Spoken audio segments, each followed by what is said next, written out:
Hello, my self AK और आज हम NCERT 2024-25 में मैथ्स का क्लास 10th चैप्टर 2 एक्सरसाइज 2.2 का क्वेश्चन नंबर 1 सॉल्व करने वाले हैं। हमारा क्वेश्चन है कि इन पॉलिनोमियल्स के ज़ीरोज़ फाइंड किया जाए और ज़ीरोज़ फाइंड कर उनका ज़ीरोज़ का और उनके कॉफिशिएंट का रिलेशन को वेरीफाई किया जाए। तो चलिए शुरू करते हैं। इसके पहले हम question number 1, question number 2, question number 3 और क्वेश्चन नंबर 4 सॉल्व कर चुके हैं, जिसकी लिंक आप लोग को मेरे चैनल के डिस्क्रिप्शन में मिल जाएगी।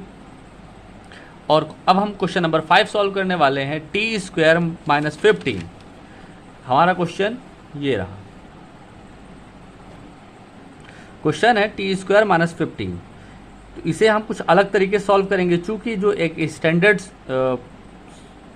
पॉलिनोमियल होता है उसका फॉर्म होता है ax² + bx + c वेयर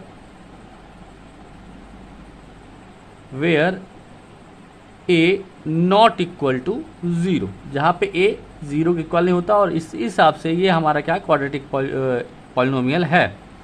लेकिन इसे सॉल्व कैसे करेंगे? इसमें मिडिल स्प्लिटिंग टर्म तो यूज़ होगी नहीं, तो इसे किसी और तरीके से सॉल्व करना होगा। और वो तरीका क्या है? लेट अस एज्यूम दैट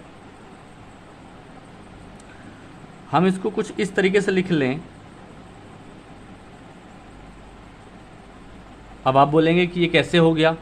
तो इसका एक सिंपल सा तरीका है। हम जानते हैं कि √15 × √15, यानी हम ऐसा लिख सकते हैं क्या, √15² = √15 × √15। अब यदि हम ऐसा लिख सकते हैं तो हम इसको ऐसे भी लिख सकते हैं, √225, 15 × 15 225 आएगा। और 225 को हम और क्या लिख सकते हैं? हम लिख सकते हैं ओनली 15। 225 15 का स्क्वायर है तो उसका 15 आ जाएगा। तो हमने 15 को, ये जो 15 था उसको हमने इस फॉर्म में लिख दिया, इस फॉर्म में लिख दिया है। तो ये सही है। अब इसमें कौन सा आइडेंटिटी लगेगी? Using identity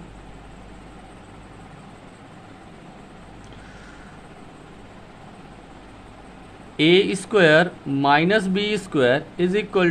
a + b a - b।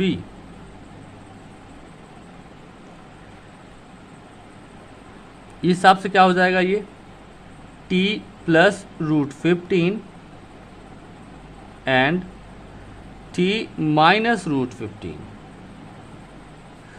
अब हम देखेंगे for zeros t + √15 = 0 and t - √15 = 0. Therefore t is equal to -√15 and t is equal to √15। हमारे पास दो ज़ीरोज़ आ गए, -√15 एंड √15। अब हमको रिलेशन वेरीफाइड करना है, तो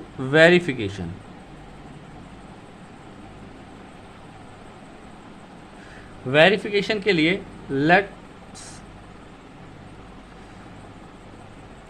alpha is equal to -√15 and beta is equal to √15। अब चूंकि हमारे पास रिलेशन क्या है, sum of zeros is equal to alpha + beta, that means -√15 + √15 gives 0। अब यहाँ पे हम थोड़ी सी जगह छोड़ देते हैं और नेक्स्ट पेज में सॉल्व कर लेते हैं।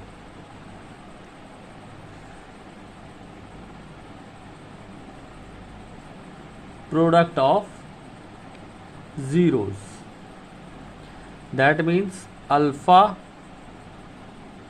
into beta, that is -√15 multiply root 15। This gives, इससे हमें क्या मिल जाएगा, माइनस, यदि हम माइनस अलग कर लें तो हमें माइनस रूट 225 मिल जाएगा, जिसका मतलब होता है 15 माइनस 15। हमारे पास ये आ गया। अब इधर भी डिनोमिनेटर में कुछ नहीं है और हमारे इस वाले ज़ीरो में भी डिनोमिनेटर में कुछ नहीं है। हम क्या करते हैं, इसके नीचे लगा देते हैं 1। अब जिसके नीचे कुछ भी डिनोमिनेटर में नहीं होता उसके नीचे हम 1 लगा देते हैं। इस हिसाब से यहाँ पे 1 आ जाएगा और ये इक्वल हो जाएगा माइनस बी अपॉन ए, जहाँ पे माइनस बी है माइनस कोफिशिएंट ऑफ एक्स, यानी सेकेंड वाला नंबर है और ये हमारा फर्स्ट वाला नंबर है। और यहाँ पास ये हमारा है, हम यहाँ पे लिख देते हैं c अपॉन ए। ए मीन्स जहाँ पे कुछ नहीं है वहाँ पे 1 आ जाएगा, इनकी कोई ज़रूरत नहीं है ना। और c क्या है, हमारा कांस्टेंट टर्म है और a कोफिशिएंट ऑफ a है। Therefore a is equal to 1, b is equal to 0 and c is equal to minus 15। क्या हमारा इक्वेशन यही था, जहाँ पे a 1 है और c माइनस 15 है, और इस तरीके से हमारा ये सही है। हम लिख देंगे यहाँ पे hence it is verified. That's all. Thank you.